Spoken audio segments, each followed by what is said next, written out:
आज हम लोग एक नया टॉपिक स्टार्ट करने वाले हैं जिसका नाम है मूल अधिकार। मूल अधिकार संविधान के भाग 3 अर्थात अनुच्छेद 12 से लेकर 35 तक जिनकी चर्चा की गई है। मूल अधिकारों के बारे में हम लोग समझने से पहले सबसे पहले समझेंगे कि आखिरकार मूल अधिकार होते क्या हैं। मूल अधिकारों की परिभाषा क्या है।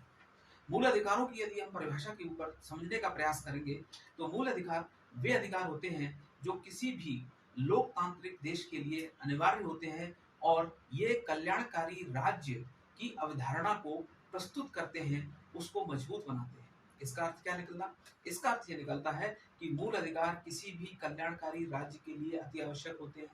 दूसरी बात, मूल अधिकार वे अधिकार होते हैं जो किसी भी लोकतांत्रिक देश में सामाजिक, आर्थिक, राजनीतिक अधिकार प्रदान करते हैं, स्वतंत्रता प्रदान करते हैं। सामाजिक, आर्थिक, राजनीतिक स्वतंत्रता प्रदान करते हैं। तीसरी बात, अधिकार होते क्या हैं? तो अधिकार जो हैं वो नैसर्गिक होते हैं, अधिकार प्राकृतिक भी हो सकते हैं, अधिकारों को अप्राकृतिक भी बनाया जा सकता है। तो मूल अधिकार जो है ये एक नैसर्गिक अधिकारों के रूप में इनको माना जाता है। मूल अधिकार वे अधिकार होते हैं जो किसी भी प्रकार से नागरिकों को सुरक्षा प्रदान करते हैं और सुरक्षा किस रूप में प्रदान करते हैं इसको हम लोग समझने का प्रयास करते हैं। तो मूल अधिकार एक तरफ तो जनता को नैतिक बल प्रदान करते हैं, तो वहीं दूसरी ओर ये मूल अधिकार कार्यपालिका विधायिका से सुरक्षा प्रदान करते हैं। इसका अर्थ क्या निकलता है?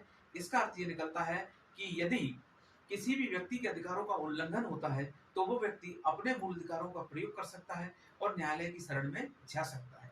मूल अधिकार जो है इनको संविधान में कंपलसरी बनाया गया है, अर्थात इनका पालन नहीं होने पर व्यक्ति न्यायालय की शरण में जा सकता है। तो वही बात मैं आपसे फिर से रिपीट कर रहा हूं कि मूल अधिकार एक तरफ तो जनता को नैतिक बल प्रदान करते हैं, वहीं दूसरी ओर ये जो मूल अधिकार है ये मूल अधिकार विधायिका कार्यपालिका से सुरक्षा प्रदान करते हैं, अर्थात संसद के द्वारा, कानूनों के द्वारा किसी भी प्रकार से यदि नागरिकों के अधिकारों का उल्लंघन होता है तो व्यक्ति न्यायालय की शरण में जा सकता है और अपने मूल अधिकारों का प्रयोग कर सकता है। ये बात आप लोग ध्यान रखिए। दूसरी बात, संविधान के मूल अधिकारों में हम लोग स्टार्ट करते हैं अनुच्छेद 12। अनुच्छेद 12 में कहा गया है राज्य शब्द की परिभाषा।